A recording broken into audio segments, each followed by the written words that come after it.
नमस्कार। संसद टीवी की विशेष प्रस्तुति में एक बार फिर से आप सभी दर्शकों का बहुत बहुत स्वागत है।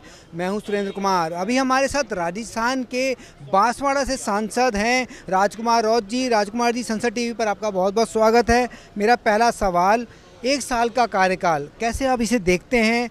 अपने एक अचीवमेंट के तौर पर किस तरह के विषयों को आपने यहाँ उठाया है और कौन सी समस्याएं हैं जिनको हल करने के लिए आप लगातार काम कर रहे हैं?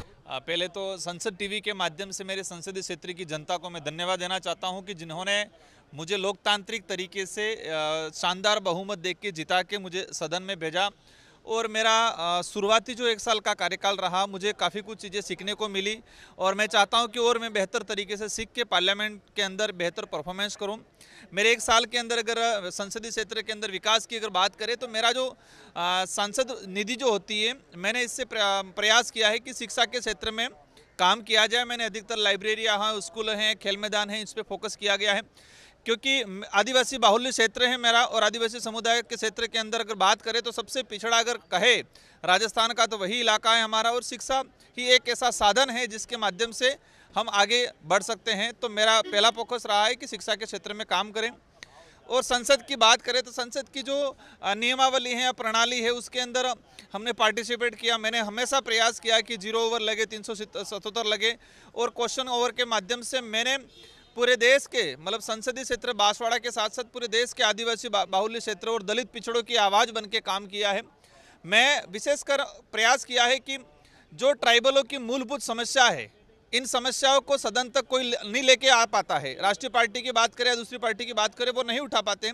मेन बात करें कि अपना अस्तित्व, ट्राइबलों का अस्तित्व जो आज खतरे में है, उनकी कहे कि मतलब स्वायत्ता जो खतरे में है, तो ट्राइबलों के अस्तित्व की बात करते पहले सबसे पहले आता है लैंड का इशू। तो मैंने फॉरेस्ट राइट एक्ट, जो आज देश के अंदर लगभग 26 लाख आदिवासी परिवार ऐसे हैं जो आज भी फॉरेस्ट की लैंड पे बैठे हुए हैं, उस परिवारों के हिसाब से तो वो देश मालिक हैं, लेकिन सरकार की नज़र में वो कागज़ के हिसाब से वो अतिक्रमणकारी है। तो 26 लाख आदिवासी परिवार, एक परिवार में अगर 5 से 7 सदस्य भी माने तो 1.5 से 2 करोड़ परिवार मतलब संख्या जो है आज भी कहीं न कहीं विस्थापित होने के कंगार पे है। पैसा एक्ट जो लागू हुआ ट्राइबल को स्वायत्ता देने के लिए, जिस तरह से ट्राइबल, क्योंकि ट्राइबल अधिकतर है वो फॉरेस्ट इलाका जहाँ है, पहाड़ी इलाका है, अरावली, विंध्याचल, ये जो हमारी पर्वत श्रृंखला है उसी इलाके के अंदर मूल रूप से आदि अनादि काल से रहता आ रहा है। अब वर्तमान आधुनिक युग में समस्या ये हुई है कि सरकारों की नज़र मिनरल्स पे है और मिनरल्स जहाँ ट्राइबल रह रहा है वहीं मिनरल्स हैं।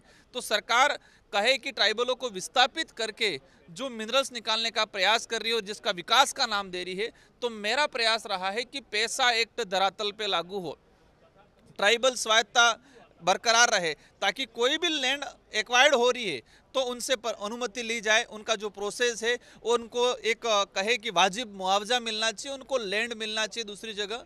तो इन सारी चीज़ों को लेके मेरा प्रयास रहा है। वर्तमान समय में जिस तरह से ट्राइबल इलाके के अंदर जो भयंकर बीमारियां, सिलिकोसिस जो है, सिकल सेल है, जो अनुवांशिक कुछ बीमारियां हैं, उन बीमारियों को लेके भी मेरा प्रयास रहा है कि गवर्नमेंट इस पर काम करे। तो मेरा ये एक साल का अंदर यही प्रयास रहा है कि पूरे देश के आदिवासी बाहुल्य क्षेत्र की बात करें, दलित पिछड़ों की बात करें, युवाओं की बात करें, इन सारी चीज़ों को लेके मैंने एक साल के अंदर पार्लियामेंट में अपनी बात पुरजोर तरीके से रखने का प्रयास किया है।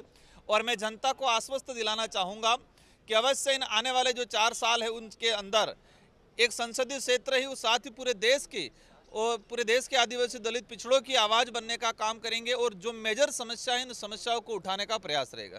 अगर हम बात करें जिस तरह की आपने संसद की भूमिका बताई है, आपकी जिम्मेदारी आप निभाते आ रहे हैं, उसी में राज्य और केंद्र के बीच में एक कड़ी की तरह आप काम करते हैं। आपने बात की संसद निधि की, आपने बात की वो एक फ़ंड है, 9 विधानसभाओं में आपको वो खर्च करना है। साथ ही में एक और तरीका जो केंद्र की योजनाएं होती हैं, एक जो राज्य की योजनाएं होती हैं, उन योजनाओं के माध्यम से भी आप विकास के कार्य करा रहे होंगे, तो उन विकास की योजनाओं को भी थोड़ा बताएं। बिल्कुल आपकी बात सही है कि जो सेंट्रल गवर्नमेंट की जो स्कीमें हैं, कहे कि पीएम जनमत योजना हो, पीएम कुसुम योजना हो, या सारे डिपार्टमेंटों की जो स्कीम है, बड़ी समस्या ये है कि गवर्नमेंट स्कीम लागू करती है तो स्कीम लागू करने के साथ साथ उसके मापदंड, एक नियमावली जारी बनाती है।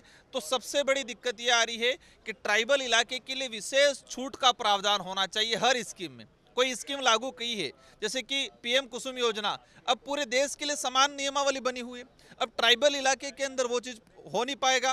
तो गवर्नमेंट स्कीम तो लागू कर रही है, लेकिन ग्राउंड पे एम्प्लॉय मतलब कहे कि इम्प्लीमेंट नहीं हो पा रही है। और इम्प्लीमेंट नहीं होने के कारण यही है कि सरकार जो नियमावली बना रही है वो पात्र नहीं। कल ही मेरा क्वेश्चन लगा था, 18 अंक की क्वेश्चन लगा था, पीएम कुसुम योजना मेरे संसदीय क्षेत्र के अंदर एक साल के अंदर 22,000 लोगों ने आवेदन किया उस स्कीम के तहत, लेकिन मिला किसको, पात्रता किसको माना, सिर्फ 600 लोगों को। मतलब कहे कि 4 से 5% लोगों को पात्रता लाभ मिला।